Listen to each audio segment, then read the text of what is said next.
Bismillah, alhamdulillah, wassalatu wassalamu ala rasulillah wa ala alihi wa sahbihi wa mawalah.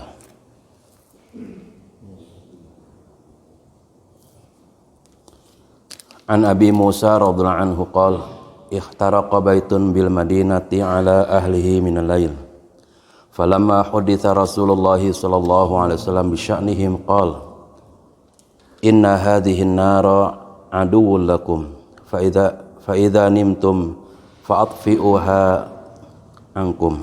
Muttafaq alaih. Dari Abu Musa radhiyallahu anhu ia berkata, ada satu rumah di Madinah terbakar di malam hari. Ketika baginda Rasulullah SAW diberitahu tentang kejadian itu, beliau bersabda, api itu musuh kalian. Jika kalian tidur, maka matikanlah. Hadis muttafaq alaih. Pelajaran dari hadis ini, sebelum tidur sebaiknya kita mematikan api yang ada di rumah kita, kecuali yang sengaja digunakan sebagai lampu atau penerangan. Wa anhu qala Rasulullah sallallahu alaihi wasallam, inna mithla ma ba'athani Allahu bihi bain minal huda wal ilmi kamathali ghaithin asaba arda fakanat minha ta'ifatun thayyibatun qabilat tilma fa ambatatil kala'a wal ushba wal kathir wa kana minha ajadibu amsakatil ma fa nafa'allahu bihan nasa fasharibu minha wa saqara wa saqaw wa zara'u wa asaba ta'ifatun minha ukhra innama hiya qi'anun la tumsiku ma'an wa la tumbitu kala'a fadzalika mathalu man faqiha fi dinillahi wa nafa'ahu ma bathani Allahu bihi fa'alima wa 'allam wa mathalu man lam yarfa' bidzalika ra'sa wa lam yaqbal hudallahi alladhi ursiltu bihi. Muttafaq alaih.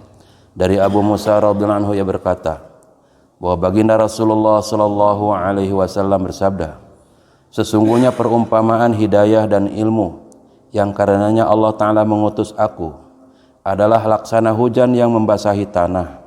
Ada tanah yang subur menyerap air lalu dapat menumbuhkan tanaman dan rerumputan yang banyak. Ada tanah yang keras dapat menahan air sehingga orang-orang bisa memanfaatkannya untuk minum dan bercocok tanam. Ada juga tanah datar yang tidak bisa menahan air dan tidak bisa menumbuhkan rerumputan. Semua itu adalah perumpamaan orang yang memahami agama Allah Subhanahu wa taala dan bisa memanfaatkan apa yang disampaikan Allah Ta'ala kepadaku sehingga ia paham dan mengajarkannya kepada orang lain. Juga perumpamaan orang yang tidak mau menerima petunjuk Allah yang karenanya aku diutus. Hadis muttafaq alaih. Pelajaran dari hadis di atas, baginda Rasulullah SAW mengumpamakan hidayah dan ajaran yang beliau bawa dengan hujan yang membawa berkah. Hidayah dan ilmu dapat menghidupkan hati. Begitu juga dengan air hujan, ia dapat menyuburkan tanah.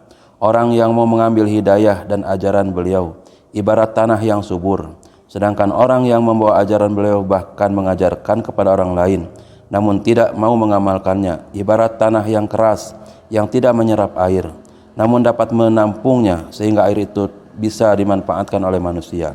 Orang yang tidak mau mengambil ajaran beliau dan tidak mau mengamalkannya ibarat tanah yang keras dan datar sehingga tidak bisa menampung air dan tidak bisa menumbuhkan rerumputan. Inilah seburuk-buruknya manusia, tidak bermanfaat dan tidak bisa mengambil manfaat. 2. Anjuran untuk belajar lalu mengajarkan dan mengamalkan ilmu yang didapat. Orang yang bisa mengambil manfaat dan mau memberi manfaat kepada orang lain adalah orang yang punya nilai yang lebih. An Jabirin radhiyallahu anhu qala Rasulullah sallallahu alaihi wasallam, "Matsali wa matsalukum kamatsali rajulin awqada naran faja'ala al-janadibu wal farashu yaqafna fiha wa huwa yadhubbuhunna anha wa ana akhidhun bihujazikum anin nar wa antum tafallatuna min yadi." Rawahu Muslim. Dari Jabir radhiyallahu anhu ia berkata bahwa baginda Rasulullah sallallahu alaihi wasallam bersabda, perumpamaanku dan kalian seperti seorang lelaki yang menyalakan api lalu belalang dan kupu-kupu berjatuhan ke dalam api tersebut dan orang itu menghalaunya. Aku menarik ikat pinggang kalian agar kalian terhindar dari api, tapi kalian selalu melepaskan diri dari tanganku. Hadis riwayat Muslim. Pelajaran dari hadis di atas, baginda Rasulullah SAW sangat mencintai dan menyayangi umatnya. Setiap ada kebaikan pasti beliau perhatikan umatnya perintahkan umatnya untuk melakukannya. Dan setiap ada keburukan pasti beliau perintahkan mereka untuk menjauhinya. 2. Kebanyakan manusia itu bodoh. Mereka suka menentang ajaran agama, padahal penentangan itu akan berakibat buruk bagi mereka. Mereka akan disiksa kelak di dalam neraka. Demikian hadirin rahimakumullah beberapa hadis tentang bagaimana pentingnya kita mengikuti sunnah baginda Rasulullah SAW. Mudah-mudahan kita diberi kekuatan untuk memahami dan mengamalkannya. Subhanallah bihamdihi subhanakallahumma wa bihamdika asyhadu an la ilaha illa anta astaghfiruka wa atubu ilaik. Assalamualaikum warahmatullahi wabarakatuh.